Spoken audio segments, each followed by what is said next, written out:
And good Sunday evening and welcome. It's our first show of the new month, August 2nd. Time for the next edition of the Ken and Glenn Show with a guy named Scott.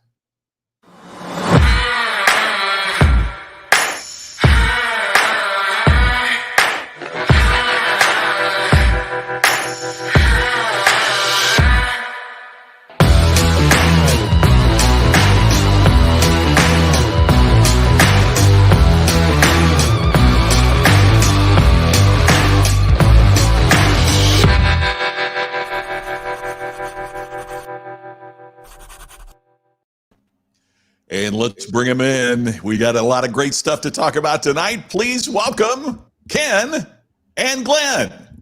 And yeah, me, a guy named Scott. And that awesome dude named Scott. So good to see you guys. How you doing? Man, if I was any better, I'd be named Scott McCain. Oh, you need to aim higher, pal. I'm telling you. Hey, guys, can I start with a mic check? I actually need to do this. So I've got this on, but am I cool if I do this entirely? Does that work? You sound great. You sound great. Now you don't. You're muted.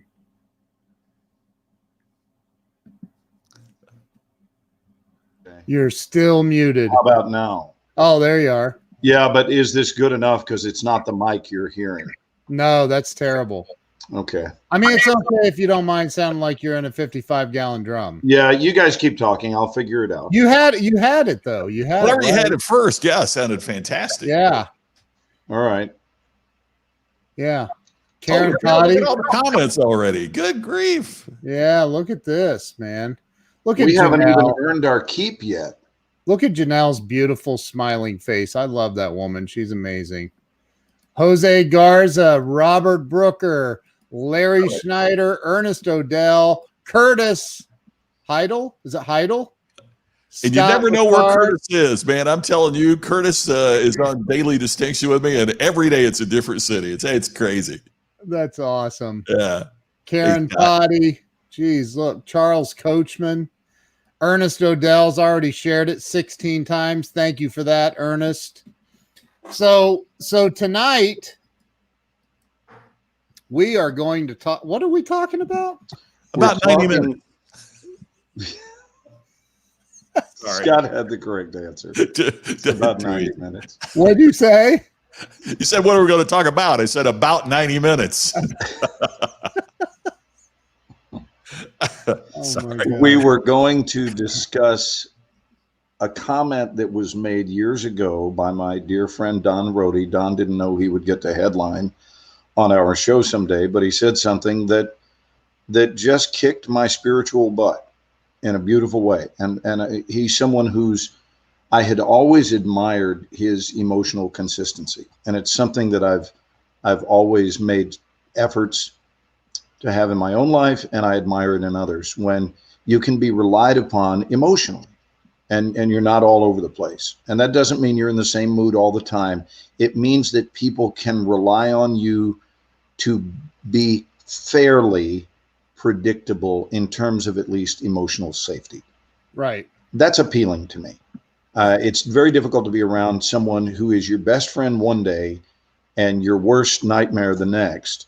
And I asked Don, I said, what is the biggest tip you would offer to people to enhance your joy? And he said, it's simple. I follow this spiritual law.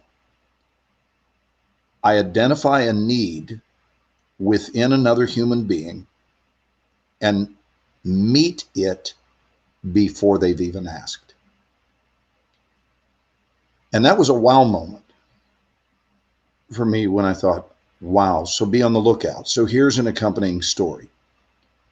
It's 3 days ago, and Scott, you haven't heard this, Ken has, but 3 days ago, I went over to my mom's house, and it was one of those blistering hot days. I'll cut right to the chase. She was having her street repaved. She wasn't, the city was. Yeah. And they were working with those big tar trucks that lay all the road down, and really, really nice. So it was about probably 96 degrees. And you guys know about the color of the tar and all that makes it even hotter Yep. on the road. Yeah. So these guys are probably working in about 105-degree heat with heavy humidity. And 5 of the 8 gentlemen are sprawled on my mother's lawn in the shade of the magnolia tree, and they are beat up, something fierce. Went inside. I said, Mom, I need some waters. If you have as many as 8, I counted the number of men on their crew. She had 6 waters and then some sodas. And I thought, okay, well, a big Coke or Dr. Pepper, probably not going to do it, but maybe a Sprite or something like that. So I took out 2 Sprites. Let me cut to the chase. I bring it out. The point is this moment could have gone any one of a number of ways. One is to be oblivious, because if we're walking in our own myopic awareness, we're not thinking of anyone else. We're doing our own thing. We don't notice others, and we're not invested, which I don't think is a recommended way to live, but certainly that's out there in life. The other is the confrontational person who thinks it's all about them, actually would say to someone, what the hell are you doing, and why are you laying down in my lawn? There are those people that would do that. It's unimaginable to me. It is unimaginable, but I've met people like that in my journey that would say, you are a city worker, you're not here to lay down on the job, and you're not here to lay down in our yard. That's another prototype. And then there's the prototype I've been raised to be, which is where you realize those guys are in pain from this heat. Nobody had asked anything. And I went and got 8 ice cold drinks and brought them out. And here's the beauty of the moment. I will swear to you that when I handed them to these guys, you'd have thought they won the friggin' lottery. Yeah. Because a couple of things were in play here. One is it just felt great to their hands, this ice cold thing that they're getting ready to drink. But it seemed that the more important aspect of it to all of them is that they were being given something that they had not asked for. And yet I knew they would if it were okay. But maybe part of the policy is they say, hey, you cannot be asking people in the neighborhood to fetch you cold drinks. You can't do that. Yeah, right. So we're only talking about a principle of being mindful of others. And some of these needs, they are the simplest of things. How simple is it to provide someone with an ice cold bottle of water? But the need was so high for it that it became, my point is, it became a bigger deal than it was. And this guy just looked at me and said, thank you so much. Thank you. And what I know he was thanking me for was for being an aware and caring human being. So this is the topic tonight is, are we doing that? Are we in the world noticing needs that exist, and without advertising it, going about the business of meeting that need, with one exception, and that's called sticking your nose into someone else's business? Because there are times when you don't belong in a circumstance, and you kind of have to learn to discern. But you know, Glenn, I love that story, and it strikes me that it works on several levels, right? I mean, every morning here for the last few months now, I've been taking a morning walk. I get up, I walk 2 miles, and it's a kind of out through the neighborhood. And there's a house that I pass every morning, and they have 3 signs in the yard saying, "Don't let your dog pee on our grass." You know, like it's much more aggressive language than that. And 2 signs saying, "Smile, you're on camera. We record everything in our yard." And the interesting thing is the grass is beautiful, but the lawn looks trashy with all those signs. Everything that they are trying to do to make their lawn look nice, I think that every morning it's not the lawn that's ruined, it's the attitude that soils the entire appearance. Like you were saying, Glenn, about there are people that would say, "What are you doing laying in my grass?" And it's what you're talking about is not only embracing, but it's the lack of prevention. I think so many of us are trying to prevent something that we're afraid is going to happen, and that prevention also blocks out some of the joy that we can have. Look, I don't want dogs peeing in our yard either, but I don't want to fill my yard with trashy signs. And I think it's a parallel with what you're talking about, is that are we open to those kinds of experiences, or is our life based on trying to prevent bad things from happening? And I think we miss out on a lot of the joy when we do that. You Scott, you were talking before the show, and this is me opening up the gates of hell for you. Oh, this is going to be good. No, you were talking about everybody. Great being with you. Have a lovely week, Scott. Lovely week. That was in confidence. What the hell are you doing? No, the LinkedIn thing. It's not just LinkedIn either, man. It's LinkedIn. I thought you were going a different direction. No. I'll gladly jump on this. I love it. LinkedIn and Twitter and Instagram and Facebook, and as soon as somebody sends you a LinkedIn friend request or a Twitter or whatever, man, they think that is the green light to freaking start closing. Not even like, it's like, dude, what? Could you wine me and dine me a little bit? Maybe, I don't know, show me around the town first. People are out of their freaking minds. Talk a little bit about that, man. What you were saying. Oh, I just think it's horrible. It's gotten to the point on LinkedIn that anybody that sends you something again, as soon as you accept their friend, that they're a friend, they're trying to sell you something. And the other thing that kills me is part of what they're trying to sell you. Do you get these a lot, you guys? A lot of what I get that they're trying to sell me is reach more customers through LinkedIn. So in other words, they want me to spam my list the way that they've spammed me. Right. They want me to irritate everybody. They want me to approve them irritating people in my name, just like they've irritated me. It drives me crazy. It's the worst. And why would I ever let somebody with such low standards market my product? It's absolutely ridiculous. I posted about this a while back. A quick story.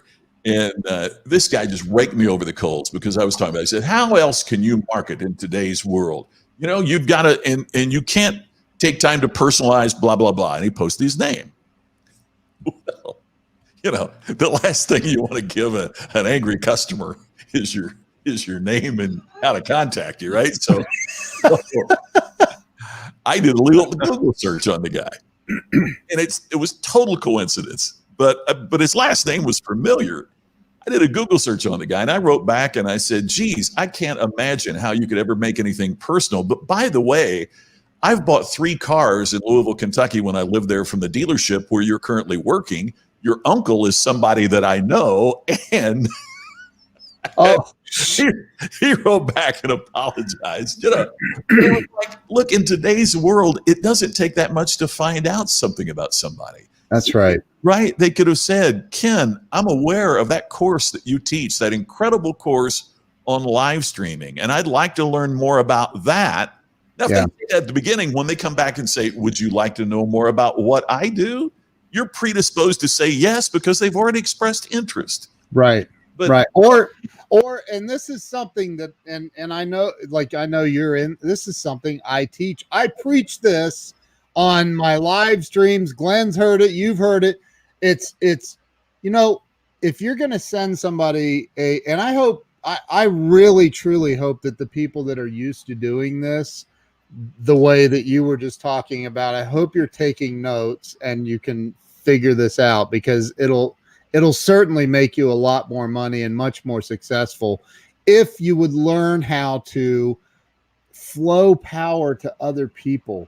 Like, in other words, Scott and I'm like, wow, he looks cool. I'm going to send him a LinkedIn friend request. Scott's like, okay, this dude looks okay. I'll accept him begrudgingly. I know he's going to try to sell me something, because that's the way I feel, man. I look at their title, what they do, and I'm like, oh God, here it comes. Here it comes. You just know. And so, You know, and then I go out to your LinkedIn posts and I look at them, and I don't do it all in the same day. I don't do it in the first 30 minutes, because then you look like a freaking weirdo stalker. But you go in and I'll follow Scott for a couple of weeks. I'll go in, I'll like or love, even there's a love button. Click the love button on Scott's post. And if it's a really good one, I'm going to share it out, randomly share out his post. I'll even tag him. I'll say, hey, this is my buddy, or not my buddy, but this is Scott McCain. Check him out. This is a great article he wrote. You ought to check it out. And I would share that information. I would get to know you. There's no dating period anymore on social media. So what I'm hearing, Ken, is that the LinkedIn request in and of itself does not qualify as foreplay in your estimation. Is that is that correct? Most. I can't imagine that it does for most. But this is what kills me too about, and they act like they're sales experts or they're closer experts, and it just drives me crazy, because it's the antithesis of how people want to buy today. Right. And one of the things I wrote in my last book was that I hear from salespeople that sales is a numbers game. So if I send out 1,000 and get 10 responses, if I send out 10,000, I'll get 100 responses. Isn't that great? And what I say is sales is a numbers game. You just don't know all the numbers. Right. For example, what's going on in the world right now, and I don't mean it like this, I'm using this as an example, but when you think about, for example, the testing that's going on for a vaccine, what are they doing? They're not just seeing how many people the vaccine prevents. They're also looking, are there side effects? Right. Right. So what happens is these guys fog out 1,000 looking for the 10 that respond, not realizing that folks like you and me will go, what an ass, and block them. Yep. So they never get another chance to make another impression. And I mean, we all know, I mean, you've read the statistics. Most sales are made on the 8th conversation. Yeah. And if I block you after the first one, you get no chance ever. So it would be like saying, hey, our vaccine really works. Oh, by the way, 70% of the people that get it have a heart attack and die, but don't worry, the people that live, you're going to be fine, you know, and right. Sales is a numbers game. It's just that people don't look at all the numbers. And if you want to get a long-term repetitive relationship, you can't do it by doing that on the first date, so to speak. And Glenn, I know you've had this where you've developed relationships with, I mean, I was in your class last week, your acting class last week, and you had the lady that's April Webster. Yeah, April, that she's been a casting director forever.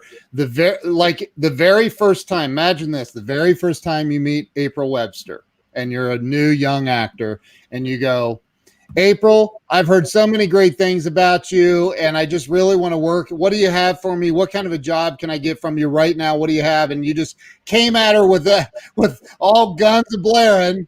How would your relationship with April be today? Over. Yeah. Right. With by the way, and as brutal as this may sound, with no second chance. Right. There are situations, and I'm not telling you guys anything you don't know. I'm kind of just reminding us all, and maybe there's a chance that there are people in the audience that don't realize this. There are situations where you wind up putting your own foot so deep into your own mouth that you're done with someone because they're done with you. Yep. And you've shut the whole future down in one fall swoop of being a less than conscious individual. Right. You just make a rookie mistake, but the price tag on that mistake is not a casual price tag. No. It's long standing, and you injure accounts because, especially when you're dealing with people who work at the top of the game, doesn't matter what their field of endeavor is. If they're at the top of the game, they don't play ball that way. It's like mama don't play that game. Nope. And since mama don't play that game, if you try to play that game with mama, mama immediately identifies you as a rookie, and a rookie she does not have time to dance with. You know, and there's also a another effect that most people don't think about that are doing this crap, and that is this. If people come at me, because Karen Toddy, she said, "Oh my gosh," and the ones that get pissed off at you when you say no thank you to their, and they do, they'll become indignant with you in the chat. Like, it's crazy. What you're not open-minded to they'll say, I've had them say, you're not open-minded to new ventures or new whatever. And I'm like, I'm absolutely open-minded. I'm just not open-minded to you because you just got blocked. Congratulations. And I'll send, and then I'll screenshot them and their chat, and I'll put it all over social media with their name showing. Like, hey, this dude needs to learn how to sell. This just happened, and this is a prime example of what not to do. And so if I did that to April Webster, she may say, you know what, dude, you're a whack job. Get the hell out of my office. We're never going to do anything together. But then she could cause a blackball effect in Hollywood. She could call other casting directors and go, hey, that Scott McKean guy, man, if he wait a minute. Don't you know these people talk? Right, exactly. Of course they talk. Yeah. Here's the deal. They are passing on their best, and they're sharing the lockdowns on their worst. Yep. They tell each other, don't see so-and-so. Yep. You will regret bringing them into your office. And so not only do you lose the sale, you lose all potential sales connected to that sale by being a doofus. Yeah. If that's not too severe a word, I'm being polite when I merely use the term doofus. I can think of many other words I have used to describe many years ago. My wife and I were at this many years ago. My wife and I were at this party the night before the Indianapolis 500 there in Indy. So I go back to get drinks for the table, and I'm in line. The guy next to me in line, and it was a formal, we're in tuxedos, and he said, "So, great party, huh?" We strike up this conversation. So, what do you do?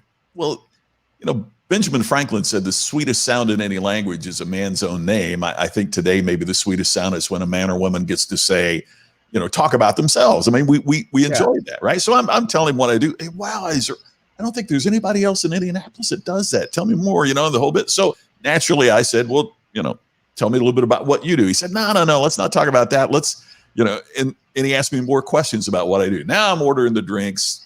He puts his credit card up. No, thanks. I've never met anybody in Indianapolis as an author and a speaker. Let me get this round of drinks, the whole bit. And he gives me his card, and he's an insurance agent, which made me think, oh, here comes the sales pitch and a financial, in financial advising and insurance, the whole bit. Well, anyway, so I'm waiting, no call, but a couple days later, there's an envelope and it's got and I open it up and it's a clipping out of the newspaper when The Far Side was running. It was a funny cartoon. Gary Larson. Yes. And he said, Scott, seems like you've got the wicked sense of humor. Thought you might like this. Was just thinking of you, right? A couple days later, he sent me another cartoon. And then he said, hey, I saw this thing about speakers. Is this something? And he sent me that in the mail at that time. Well, now when he calls and wants to talk, of course I'm ready. Yep. To talk to him because he's shown that he's clipped things out of the paper. Hey, I was thinking of you, and sent it to me. And when my wife and I met with him, because of how he connected, we bought more insurance than what we thought we needed, what we should have, right? But he compelled us through the power of his communication and his connection. And when my wife died, that's the insurance policy that paid off part of her medical bills because he cared enough to connect first. Now, if in that cocktail line, if he'd have said, hey, well, tell me about your finances. Do you have enough life insurance? Do you have enough? I would have paid for my drinks and sprinted back to the table to get away from it. Right. And it helped. I mean, it didn't pay off all of the thing, but I sure wouldn't have, it'd take a lot longer to get whole without it. And I will always, always, always be grateful for somebody, a salesperson that a lot of us would walk away from because there's nobody in the world that ever said, "Hey, honey, let's see if we can get a life insurance agent over here today." I mean, we tend, because they tend to push and it changed my life because this person did exactly what Ken's talking about in terms of reaching out first and connecting first and value. He gave you value. Absolutely. He gave you value first. And that's so, like, I've told this story about carrying the scripture Malachi 3 with me for the last 30 years. And it's something that a pastor of a church gave me. And it says, "Bring the whole tithe and offering into my storehouse, and my children may have food. Test me in this way and see if I will not throw open the floodgates of heaven and pour out so much blessing you'll not have enough room to store it all," et cetera, et cetera. But, it doesn't say, "I will bless you so you can bring the tithe." Right. And it's dude, give first. If you learn that principle, it's from, read the book How to Win Friends and Influence People by Dale Carnegie. Everybody on planet Earth should read that. Like, it's like, learn how to provide value first. And honestly, I'll bet you that guy probably didn't even have to really ask if you wanted life insurance. Right. I mean, at that time in our life, we were young and bulletproof, and and it was just the compelling way that we connected that we just kind of went, well, yeah. And see, there's the other thing. We believed in his expertise because we had developed a sense of trust. Yeah. And you can't create trust without caring.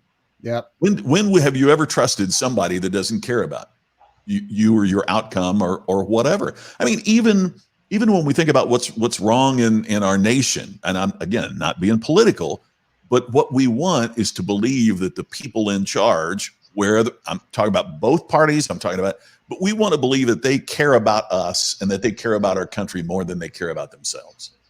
And or at least equally. Or at least equally, right? And you can't create trust without that. And it's so important. Yeah. If I may tie this into show business a little bit, gentlemen. Yes. Because I've been a teacher of a course in audition mastery for 36 years, one of the first things that I teach people to become booking machines is to give up this notion that booking the job is the goal. And in any form of sales, connection, for any of you salespeople out there, and in some way, shape, or form, if you think about it, we're all salespeople by being human beings. Sales is part of being in the human race. So connection is the goal. The sale is the byproduct.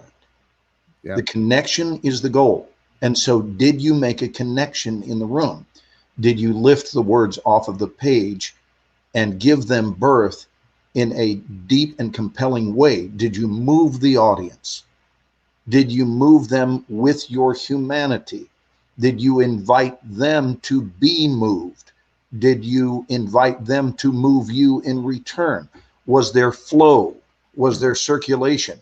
All of these things precede in sequence. Did you book the job? And a healthy prioritization of these things, not so amazingly, results in booking lots more work because you are operating in sequence. And I just think there's a lot of really poor instruction in the world because even this instruction of always be closing, always be closing. My response to always be closing is always be vomiting. Because if you're in my midst and you're always closing, I'm going to always be vomiting, if not literally, certainly figuratively. You will see the expression on my face that says, could you stop with the closing? I'm not interested in being closed. There's no need to be closed right now. There's no need for us to trade punches back and forth, who can sell the other one more. Could we possibly just be and discover whether or not we have an organic connection? I also think that even connections can't be forced, that they have to be birthed organically. And then it is at that point when we go and ask if they've got insurance that they want to sell. Yeah. You know, That's instead right. of being asked for the sale. Has our buddy, by the way, come in? Yeah, he's patiently been sitting back there. Okay, because we're at 7:31. Yeah, we have a surprise guest sitting in the green room. That's a buddy of Scott's. I mean, he's a buddy of all of ours now, but Scott knows him and has met him personally. And Scott, I'm going to let you introduce him. Well, you talk about a guy. I mean, it's a great segue because you talk about a guy that provides great service first. That's how I first met Colin as a server in a restaurant in Indianapolis at Fisher's, Indiana, suburban Indianapolis, and we just hit it off because his commitment to service and his commitment to serving others and putting that first. Tammy and I just really connected with that. So we've maintained our friendship over, gosh, a decade or more now. So Wow. It's a real privilege to have him join us for a little bit. So Colin Murphy, jump on in here, my friend. There he is. Hey, Colin, welcome. How you doing, man? You're Can on. you hear us? Is There's he April muted? Webster. She's watching. Oh my gosh, April is watching our show. We were just talking about her. I wonder if We she were talking about you a little while ago, April. I don't know if you heard that portion. There, now we can hear it, Colin. Oh, we can hear you I now. can't even begin to tell you how I'm good. Can you not hear me? Yeah, we Yeah, can we hear you can now. hear you now. Yep. Can't. Thumbs up, I baby. think there may be a huge delay. See, Well, yeah, that's the problem is that aboard the space station, sometimes they run into these issues. There's like How a long has 7 Colin minute been in delay. outer space, guys? So Colin, why don't you try it from your phone? So, as I was saying, I can't even begin to tell you how honored I am that you guys would bring me on. He's just now hearing that. Yeah, keep talking, Colin. The delay, I know it's hard. The floor is yours, brother. Okay.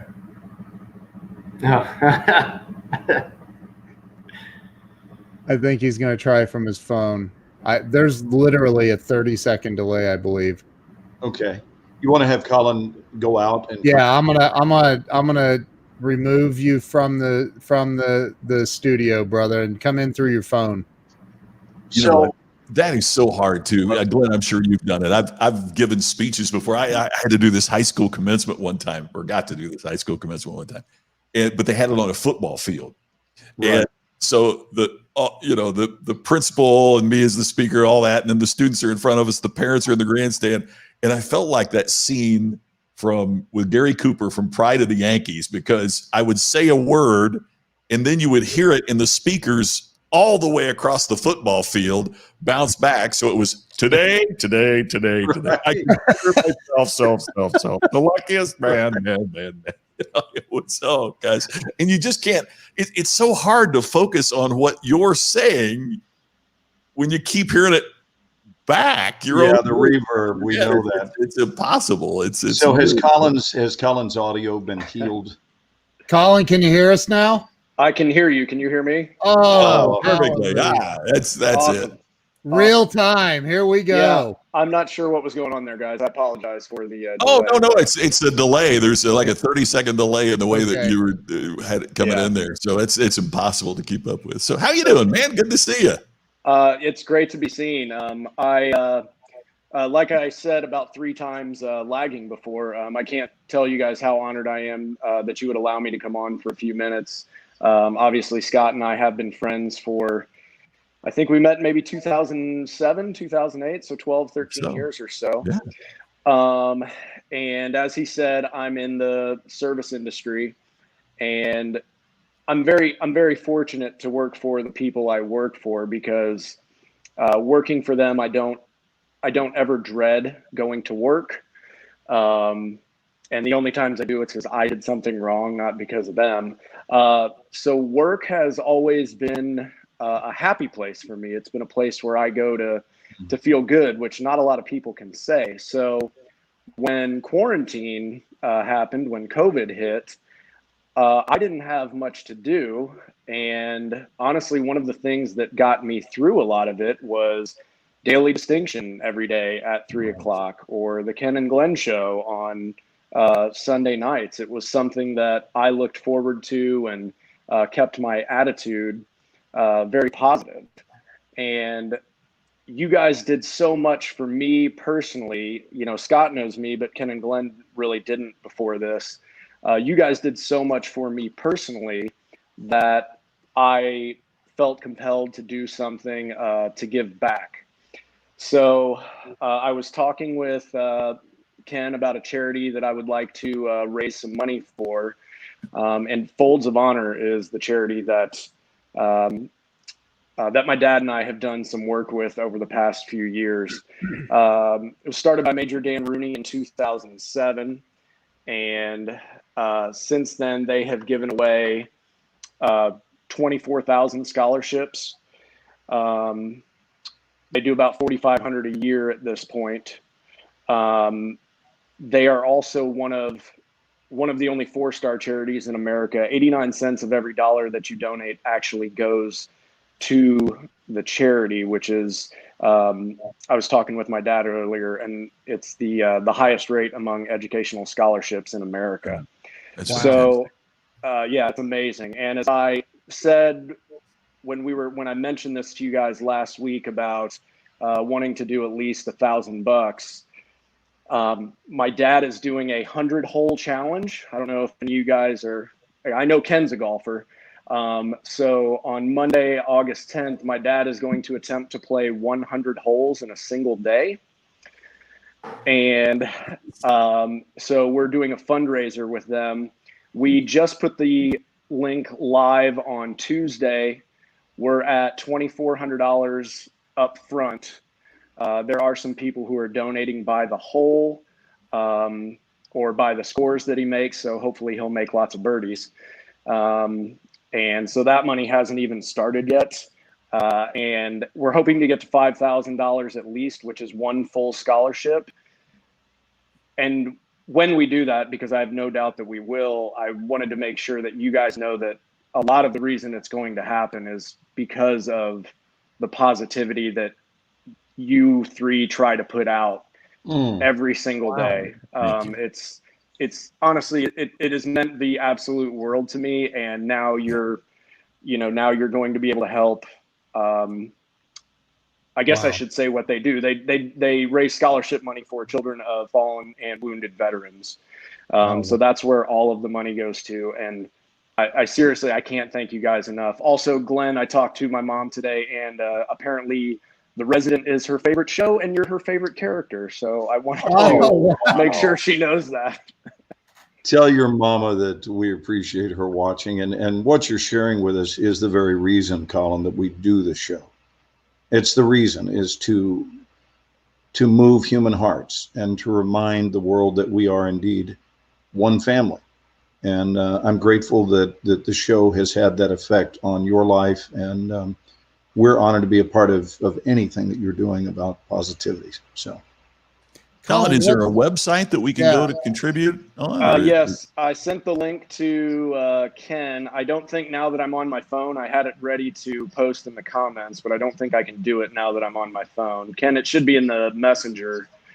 Messenger? Okay. On Messenger, yeah. So I definitely do have a link.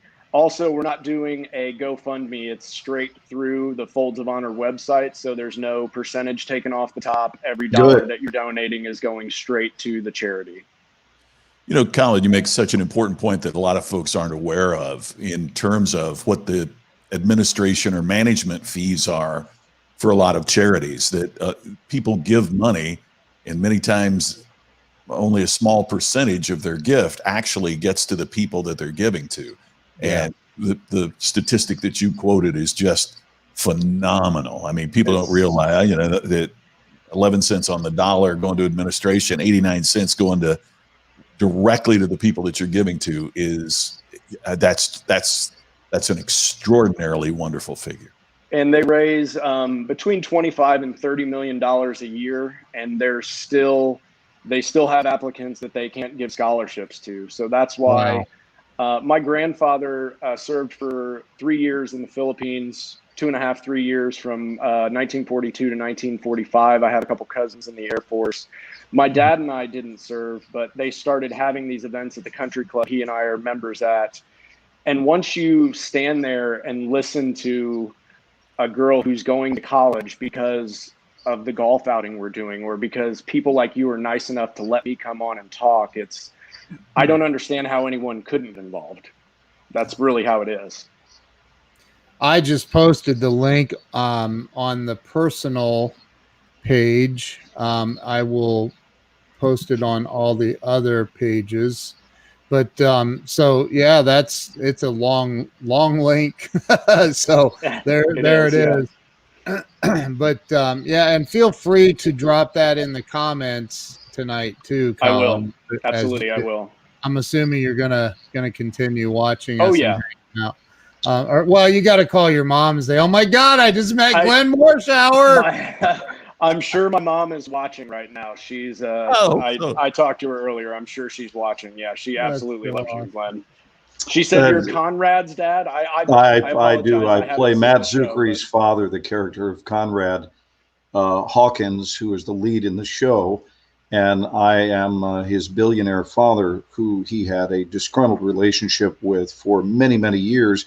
And they have followed this beautiful story arc of healing, where we have traveled all the way from the words, "I hate him," which he said about me in the first season, to the end of season 2, where he says, "I love you." And the audience gets to take that journey of how that occurred through intimate conversation. And I will stay out of the details, but it's just this beautiful arc. And who knows how they will explore. We're now at the beginning of our 4th season, and we've just been pushed back. We were supposed to start on the same day. I believe you said your dad is taking to the golf course on the 10th of August. Is that right? August 10th. Yes, that's correct. And so our golf outing is next Friday. Yep. We were supposed to go back on the 10th, and due to COVID, they have pushed things back indefinitely. So we don't know when we'll actually start, and then we're going to return to the airwaves. You can tell your mom this. It's out in the trades. So this is not me outing anything privately. It's been known that we will return to the airwaves in January as a mid-season replacement. And that's true of a lot of the shows who were not able to go back when they typically would, which would be right after the July 4th holiday. What is April saying? So many wonderful conflicts leading to some kind of communication. Yes, indeed. Yeah, absolutely. Yeah. Yes, indeed. Amen. Yeah, I mean, if all this wouldn't have happened, I don't know that I would have started watching you guys. And we try to raise money for Folds of Honor every year anyway, but the fact that you're helping us do that, you guys have a much wider reach than I do. And like I said, it really means the world to us. I can't tell you how much we appreciate it. Well, it's our honor, buddy. April said in The Resident. She's right, man. That is, Colin, you need to go get on Hulu right now and start watching The Resident from it's a really good show. And I'm not much of a hospital-ish kind of, but it is a really, really good show. Hey, Ken, if you'll let me share my screen real quickly. Yeah. If you're looking, here is the website that Colin's talking about, and all the information about the golf outing, the mission, and you can look at the honor roll of people who have contributed, recent donors, and all of that about it. It will tell you everything you want to know about the charity and everything about what he is talking about here with it. You know, all the registration and everything. And for those that I know, we got a lot of friends that watch in Indianapolis. So for those that are watching in Indy, you know, please go and participate in the golf outing. Would be fantastic. We just sold out last week. Did you really? Completely sold out. Yes, we did. But you'll still take your money, even if they can't play. We'll still take the money. Absolutely. Yeah, for sure. We'll definitely do that. Certainly. So, Colin, have you seen The Resident? Have you seen the show at all before? I have not. I apologize. I should have done more No, research no, not before a- I came on, but no. Not a problem. What I was going to ask you, with you guys blessing, guys, can you go back to your screen share, Scott, and will you look up something that'll be 2 minutes? It's 2 minutes long. Sure. And there will be people in the audience who would like to see this. But if you go to YouTube and then just put The Resident Family Healing or Family Values, I'm not sure which it is, it'll come up and I'll show you which clip. And it's a super short promo, and it's really well edited. Now, who is Michelle? That is one of my close friends. She is the most regular at Late Harvest Kitchen where I work. And she, I believe, has seen every episode. Yeah. She said, she meant as much as I'm terrible at interneting. Scott, I think it's called Family Healing. The Resident. Yeah, Family Healing. I was going to say, I was going to put in a plug before Colin, takes off. But by the way, if you're looking for a phenomenal farm to table meal, if you're looking for great service with a guy like Colin, Late Harvest in Indy is the place to go. Man, I have loved every meal I've had there. And the other thing is, if you go and you sit and you talk to Colin, don't tell him what drink you want to have. Tell him, hey pal, what am I drinking tonight? Because I have had some of the best drinks I've ever had in my life. Just going in and saying, hey buddy, what do you make? Hook me up. Surprise me. Just because he is, I mean, there are bartenders, and then there are, and I hope this is the right term, Colin, mixologists. A mixologist is the highest level. It's somebody that it really is a craft drink, as opposed to just, looking at the menu and mixing it up. And that's what Colin does. It's just fantastic. So, Hey, Scott, when we come back from this clip, it's going to be approximately 51 minutes after the hour, which, as you know, is the time every week. Yeah. So we'll want to jump on that. All right, here we go. Okay, and did you click share tab and audio? Oh, you know what? I'm pretty consistent, and I miss that every time. Yeah, right Where's after the screen share is the missing it? first. There we go. first button. Chrome tab. There we go. Share audio. Click. So this will fill in the blanks for those of you who have not Okay. seen Ready? our series. Ready? You Hold. bet. Okay. Here we go. You're woken up to the fact that any moment could be your last. You're kind of woken up to things in life that you need to pay more attention to. What happens with family where you have difficult relationships is there's so much history there. There's been so many things unsaid for so many years in the case of Conrad and his father, that to bridge that gap is going to take time. Let's just try to stay out of each other's way while you're doing whatever business for the hospital. When they were first addressing their relationship, the word they used was hate, I hate him.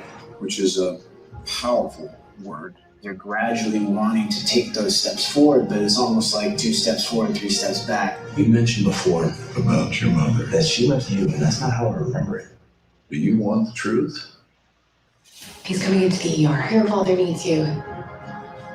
It really takes an event in season 2 where Conrad's father is sick, and that ultimately is a climactic moment for both of these two characters, not only for them individually, but for their relationship together. Now, just when I was starting to get to know my father, I could lose him. Hey, don't go there. This moment, this life and death moment, wakens them up to the fact that they want to have a relationship, they want to mend those bridges, they want to get through the difficulties they've had over the course of X amount of years, over the course of their relationship. Whatever happens, I can't be a burden. He needs emergency surgery. Find Conrad now. He's bleeding out. I feel like I'm in heaven with what they're doing. I think they're being very thorough in their journey into them as individuals and their collective relationship. This is a show that's constantly about life and death and waking people up to the moments that are to be treasured every single day. I love you. I've waited a long time to hear those words.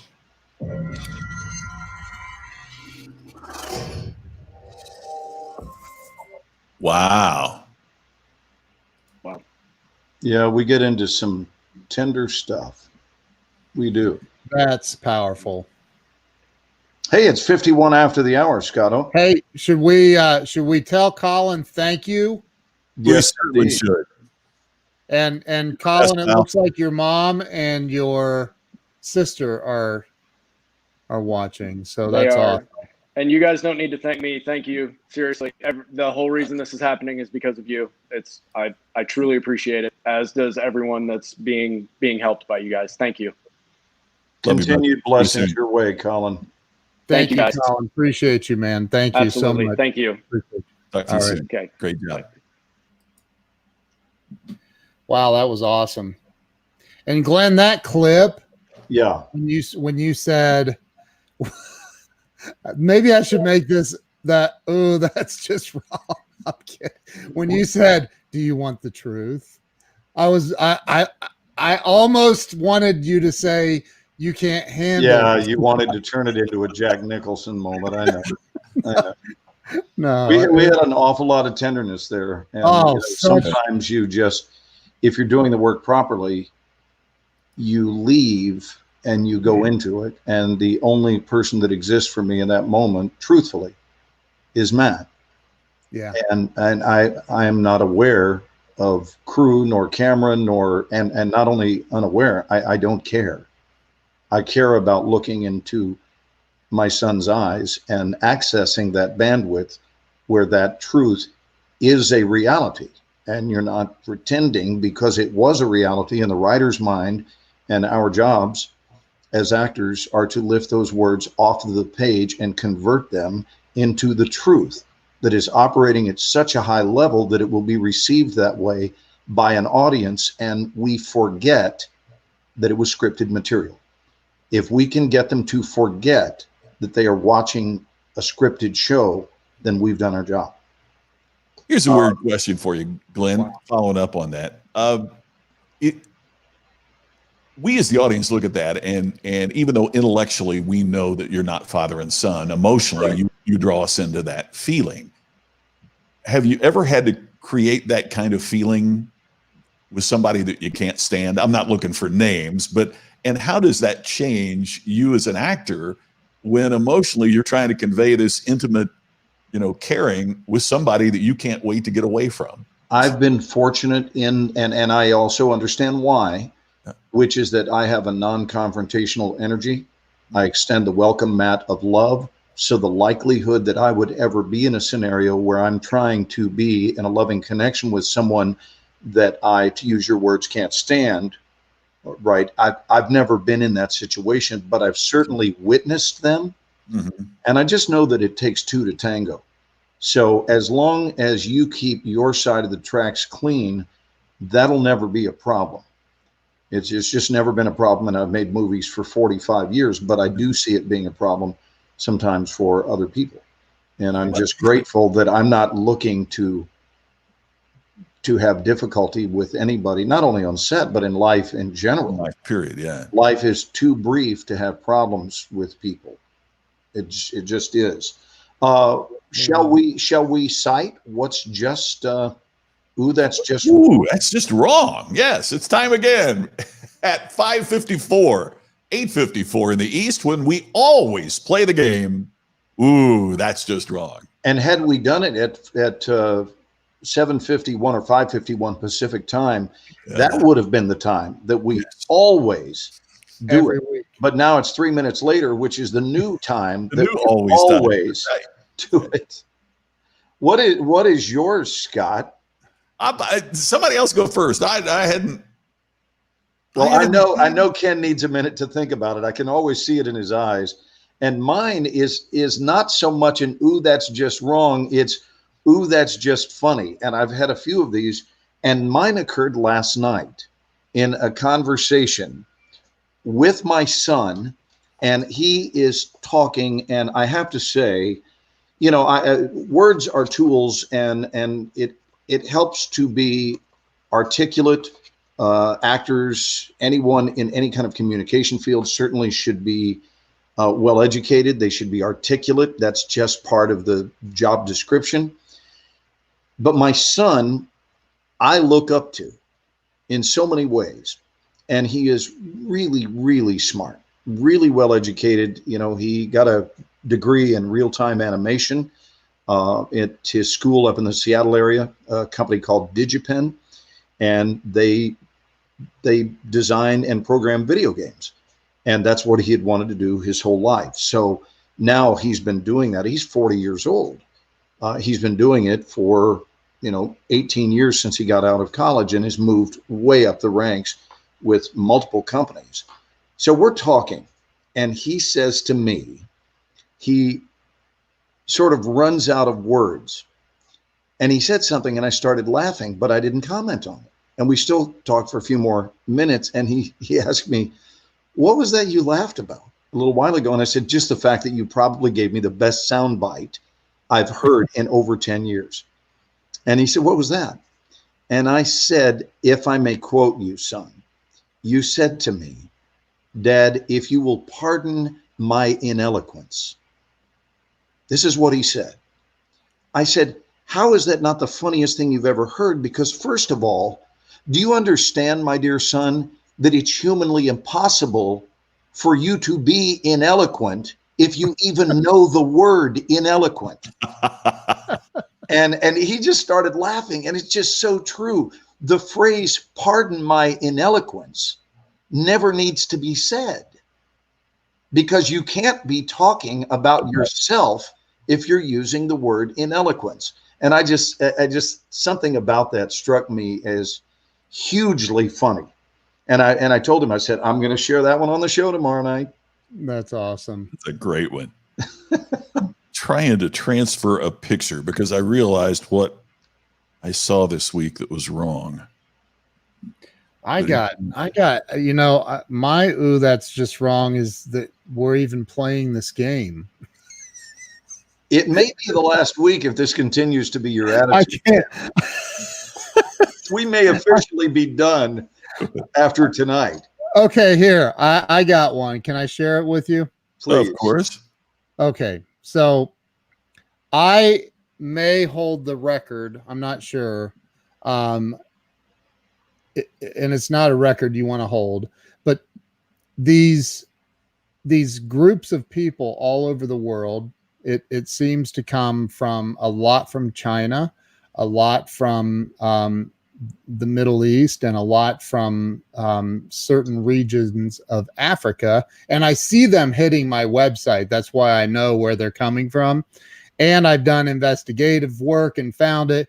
I literally every single day of my life get on average 2 or 3 reports from people that say, hey, I caught you. I want my money back. And I'm like, at first I was like, what the heck are you talking about? This is 4 years ago, I think, when it first happened. I go, what are you talking about? What? And it was some woman going, I sent you $4,000 and you were supposed to fly in and you never did it. I'm like, A, could you send it again? Because I didn't get it. I'm kidding. I'm like, what are you talking about?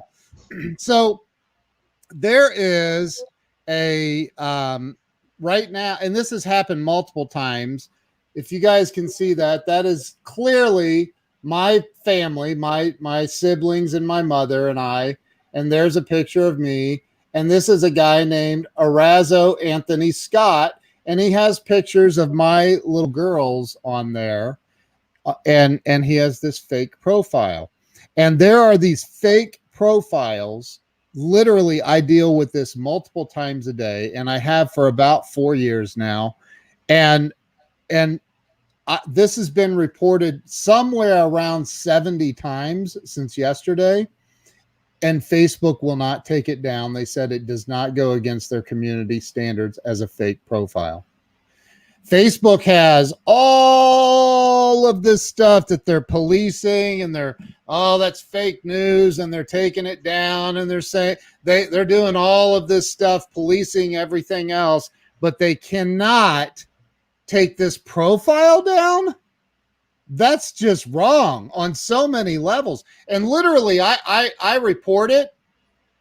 That's what they sent me when I reported it. Oh, you did? Yeah, and it just said, since this is happening to your friend, we're going to close your report and follow up with your friend directly once we reviewed the account. And Mike, I was one of the things I was going to ask you tonight, because my guess is they probably haven't followed up with my friend. Yeah, a bunch of people. They don't tell me who it was, so I keep getting these things. Wow. A friend of yours anonymously reported this profile. We found that it does not go.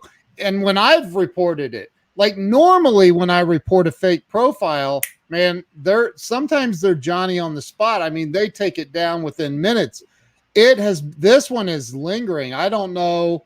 And this guy's I looked back at some of his posts of my daughters from over a year ago. So it's been out there, and I just didn't know until recently when a lady sent me a message saying, hey, this guy, she was in love with the dude. Like they had developed a relationship. They're even taking my videos and they're chopping up the content and making videos and acting like they're having FaceTime calls with these women. It's insane. I don't know how they're doing it. It's unbelievable. And they're getting these ladies to send them money. One woman several years ago told me that her elderly mother had sent this guy $9,500. And there's nothing. I can't do anything. Facebook's not doing anything. It happens on Facebook, Instagram, LinkedIn, Twitter. Happens all dating sites. I get I've had it happen on Match. It's crazy.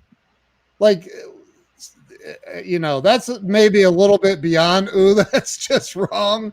But man, it's ticking me off. Like, wow. But I think you have gone straight to the front lines of the very essence of ooh, that's just wrong. Yeah. I mean, this really captures why we even have this segment. It's not about skewing negative in any way, shape, or form, but rather, I think it's in this world of positivity that we seek to generate.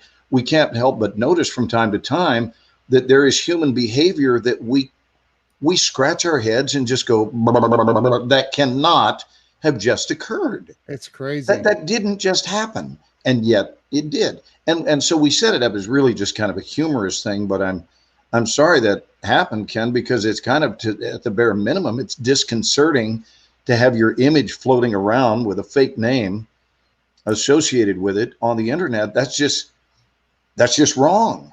There's probably profiles of you, quite frankly. Oh, I'm sure there have been. It's crazy, man. I don't, but I get these notices. It's honestly, it's 2-3 times every single day. And if you'd like to send 95,000 directly to the source, or to the friend of the source, yeah, it's crazy. I mean, $95,000 and you'll receive an autographed thank you note. Yes. Right. So right. Scott, what is yours, brother? Yeah, what's yours, Scott? Oh, I was trying to move this to my computer, but I was driving by a construction site in Vegas this week, and this was the truck out in front of the construction site. So they made the concrete mixer into, it looks like a shaker, and it has monkey shoulders on there, which is a bourbon. Oh my gosh, are you kidding me? They made it look like it was making a great big old drink, and I just thought, ooh, that's just wrong. Actually, that's wait to see what comes out of that truck. That's a great one, and I'm going to ask permission for a second one, since my first one was really not anything there was something wrong with.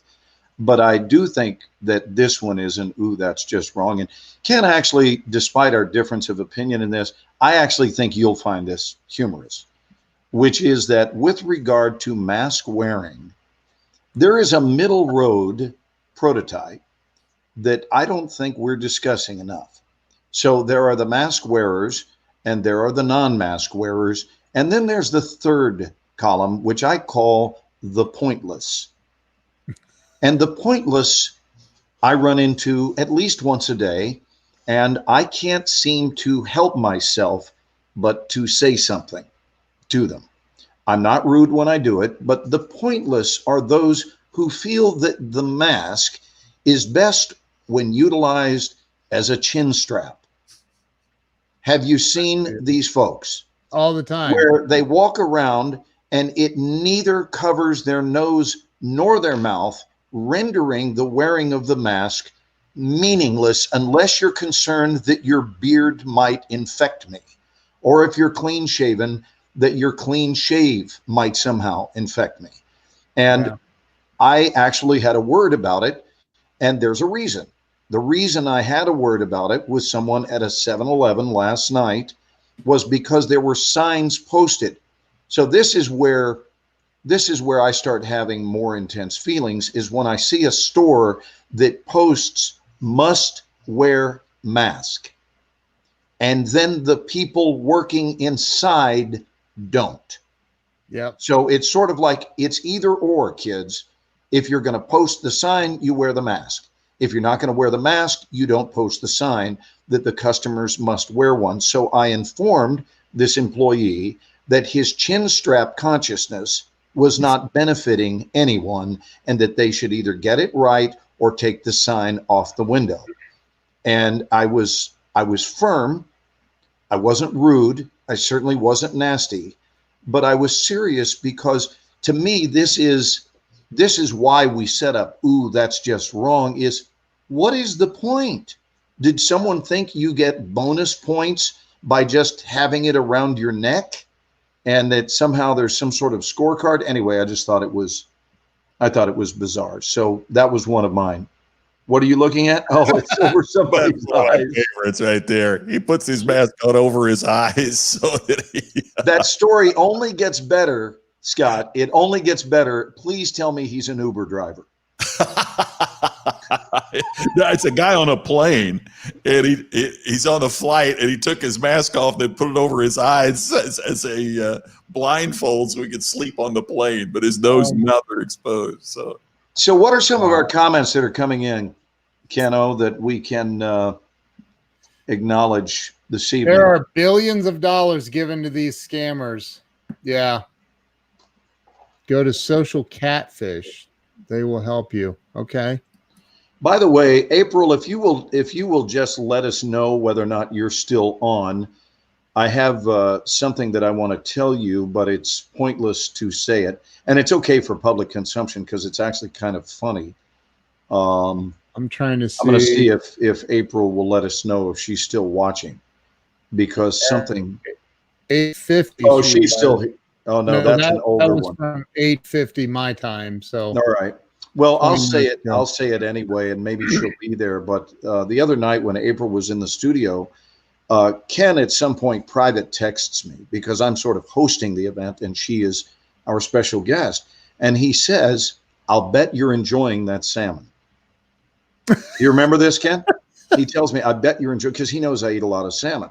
And what during I had, your training, what I had was a frozen card, a placard that just has my name and not me live, which I had hidden behind just for about 2 minutes. April was in the middle of talking anyway. She was sharing, and I was checking roll, which I do every week. It's part of my responsibility. And so I didn't want to be preoccupied and look like I wasn't listening, because I was listening, and that's the polite thing to do. And I always tell my students, if you have something you've got to do while we have a guest and you're doing busy work, then put up your card, take care of the work, and then come back. But, once upon a time, we had a student that was doing something. I believe they were pumping weights, and we've got a speaker, right? And when the speaker looks at the gallery view on Zoom and we see somebody pumping weights, it's hard to think of your speech as being captivating. They were doing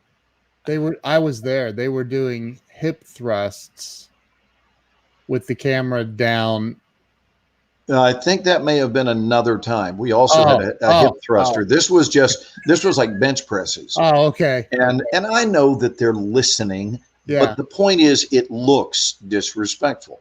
Yeah. Well, here's the problem. The problem is I forgot that my card was up, because I'm looking at all the different pages. And all the while, Ken thought I'm hiding behind it eating and just answering questions as it goes on. And I realized my damn face hasn't even been available for like 45 minutes. And I had no idea. And then I just popped back on and it was sort of like, oops, that was just wrong. But it was inadvertently wrong. So sorry about that, April. If you're watching, I did not abandon ship. I simply did not know that my camera was off. So I don't think she was in such a beautiful flow. I don't think she may not have even noticed. She was in Nah. hyper focus and she was so loved and adored. She was amazing by the people. So thank you again for that. And I'm not even an actor, and I thought she was amazing. Like her, just I told you asked me on a phone call later what I thought, and I said I thought it was amazing. Her energy was just beautiful. You know, and last night with Rob, we talked about the importance of the word energy. Yeah. And how energy is the root cause of so many different things. Yeah. And so above all else, you can spend an hour with someone, whether it's April or anyone like April, and understand with ease why her life has worked out. Yeah. Because you feel the energy and you go, I would want to be near you. And the field of endeavor is really irrelevant. It's just a matter of, do people want to be near your energy or not? And we either attract or we repel, or we're somewhere in the middle. And if we're somewhere in the middle, I find that most people aren't drawn to you if you're in the middle. It's almost as though if you're in the middle, you're not about to start attracting. If you're in the middle, you're more likely to start repelling. If you look at a traffic light, it goes green, yellow, and red is what follows yellow. So It's not the other way around. It doesn't go green, yellow, oops, I meant back to green. So when we get that proceed with caution vibe with a human being, I think it's there for a reason. I think that yellow warning light is often, not always, I'll never use always, but it's often an indicator that we may be getting ready to go red with a sensation. And it's our first early warning that there may be a red vibe appearing here very soon. And for those like April that are just a bright green, it is accompanied by such magnetism. When someone has a green light, they are magnetic. Yeah. And people can't, so they're going to win no matter what line of work they're in. And I gotta, if I may just point out, and I don't think she's watching, or I imagine she would, but I got to say this about her. And this isn't a bad thing. It's a phenomenal thing I noticed. She owns her space. And what I mean by that is her presence. Like, she was talking and somebody left their microphone on. It happens in your class, you know, where somebody will accidentally leave their mic on or whatever. And there was an interruption. It was brief. And she just stopped and she said, "Hey, if your microphone's on, could you please mute yourself before we continue?" She paused and then she continued. It was something I noticed, and maybe you didn't even, I don't know if you. Of course I noticed it, and I thought, way to design your space, gal. I mean, she owned it. Right. She owned it. And I think that there are so many freaking people in this world, actors, actresses, doesn't even matter what role you play in life. It's something that we talked about, Scott, and we were talking about in the beginning of this is, you know, just like when you are if you're in a sales position or you own a business and you're making these LinkedIn connections and Facebook friends and all of these, and then you immediately start hammering somebody for a sale, that's not owning your space. That's not the owning of the, what was the story that you told about the, I just completely drew a blank on the story you told. Oh, where the guy contacted me from the insurance guy, dealership, or the insurance guy, the insurance guy. Yeah, I mean, owning your space also means that you don't try to dominate someone else's. Exactly. Right, and I mean that's what gets me about what we've talked about earlier. It's they're going to push their way into your space. They're going to push their way into, and that's not owning your space. To me, I've always found that to be a mark of insecurity. If I have to push into your space, it must mean I don't feel comfortable enough in my own, that you will be attracted. Right. So through my insecurity, I try to push into your space. Right. And I just think the marketplace has grown and changed and matured, and we don't want that anymore. I mean, do you agree, Ken? Are you 1,000%? Look, it's just like when you met Tammy. I would imagine that you did not walk up to her and say, "Hey, I think we need to skip all the talk and dinner and wine and drinks and just head to my place."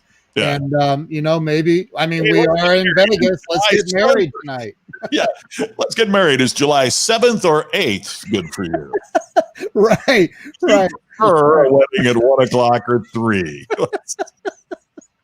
Okay. I mean, like, you don't, like, you gotta there's a process here, Glenn. Like, it's like when you met Carrie, you were like, I've made this list of all of your positive qualities and all of your negative. Oh, look, there's more. We ought to get married.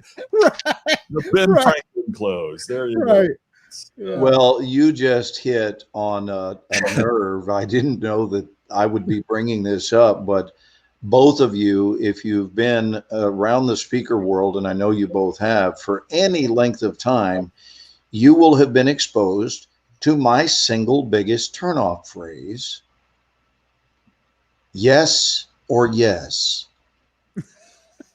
If I hear yes or yes one more time, you're going to see me in the headlines for having been found guilty of strangulation. That's called justifiable homicide. Thank you, Your Honor. Thank you for feeling my pain before the act I committed. Because I mean it. It is, and these people who use yes or yes, they actually think they're cool. Yeah. And to quote George Carlin, "You ain't cool." He used to say that, "You ain't cool." And they know all the hip jargon and the right things to say, because everything they do say on stage, what they all have in common, guys, every one of their bits comes straight out of a disgusting book. Well, it's not theirs. Yeah. It's not who they are. It's not their essence. It's not authentic. They looked at it, and or someone told them it was the thing to say, and they've been saying it ever since, and they are convinced that they are too cool for school. And as soon as it starts up, last night, Rob said, how about the people who take the stage and go, "Hey, how's everybody? Hey, let's get it going. Are you all enthusiastic? Are you ready for a big weekend?" No, actually, I'm ready to leave. I'm ready to leave. And you get on stage for 15 seconds, and I've already had enough for my weekend. And I paid $300 to get here, and it will be the best $300 I've ever spent if I leave right now.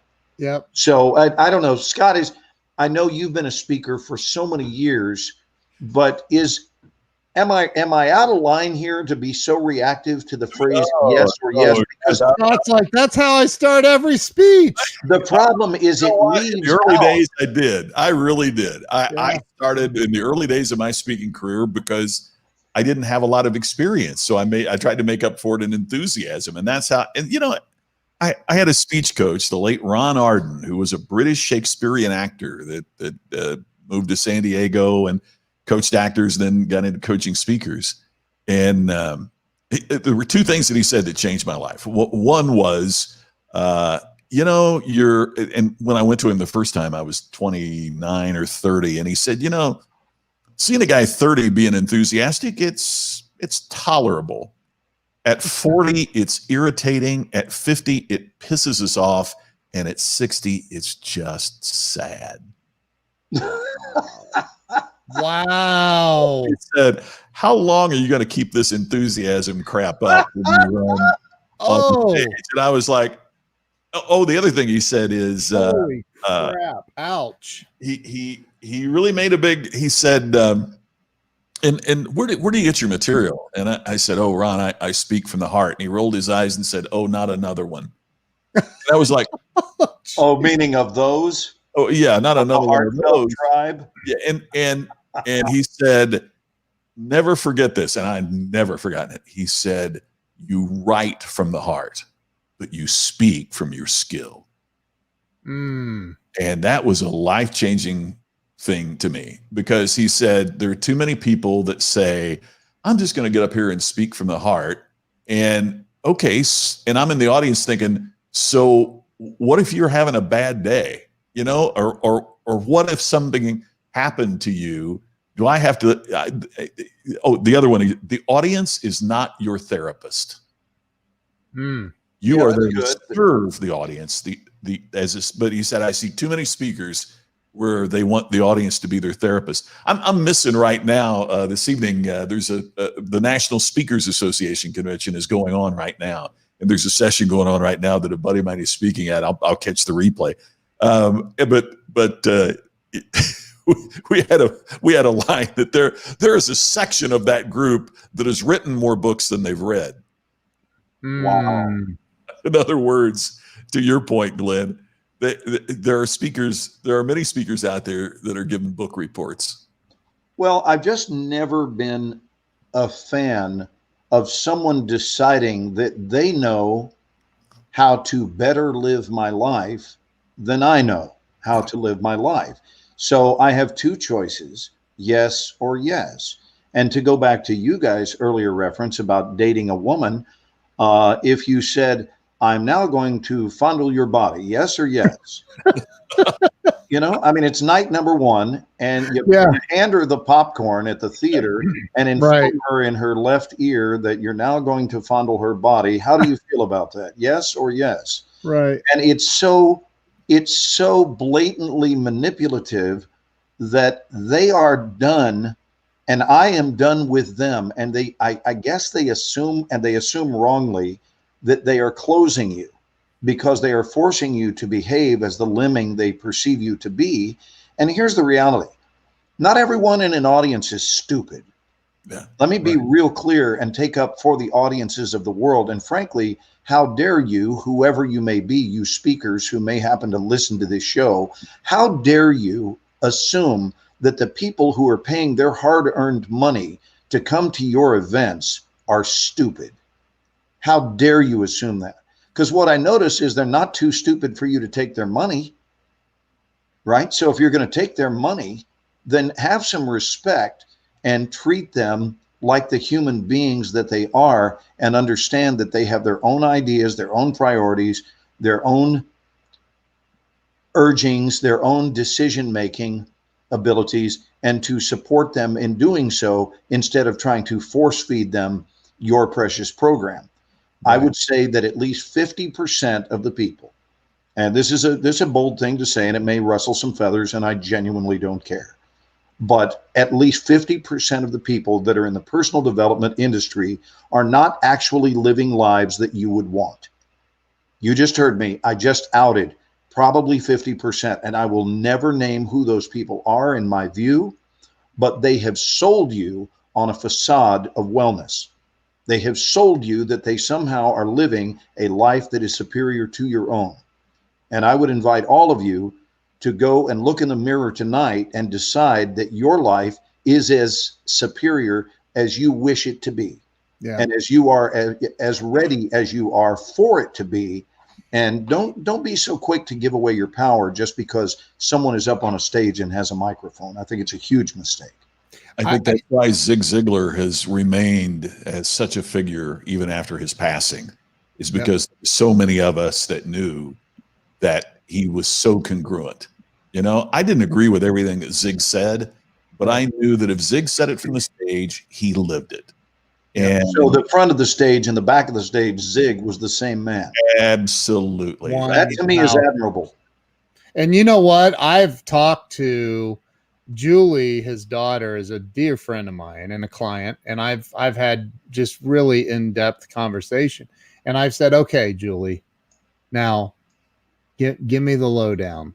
She's like, and she cackles. I love, she's an amazing woman. She says, okay, what do you want? And I go, your dad, I mean, how many times did you see him? I mean, just fly off the handle. You know, he got mad. Like nobody in the world knows Zig Ziglar for ever getting mad. And she goes, Ken, that number would be 0. Wow. I never saw Daddy get upset. Never saw him get mad and fly off the handle.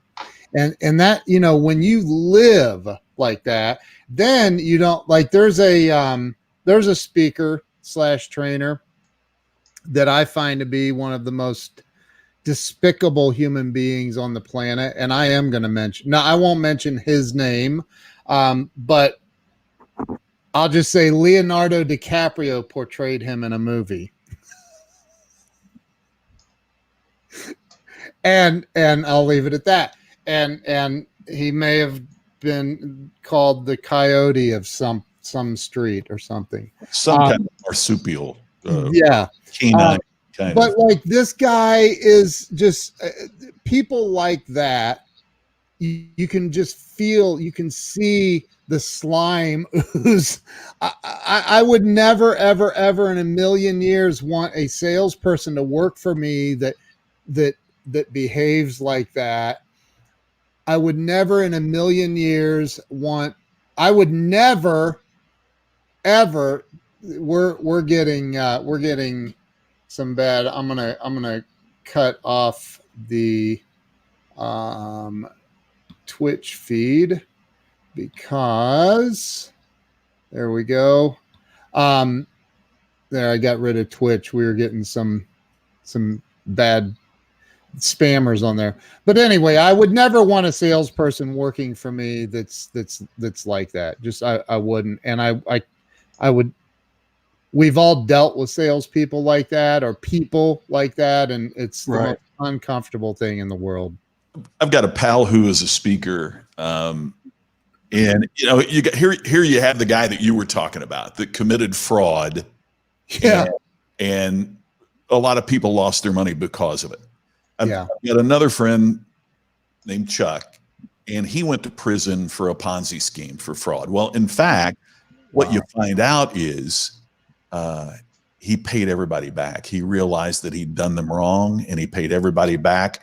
And the reason he went to prison is he hadn't paid taxes on his ill-gotten gains, so he went to prison for that. You know how he starts his speech? He comes out in an orange jumpsuit, and he comes out shackled, and he said, "Look, and it's coming from such a humble place. Let me tell you the mistake that I made." But and Glenn, to your point, part of what he talks about is, and I was able to make it because people were so gullible.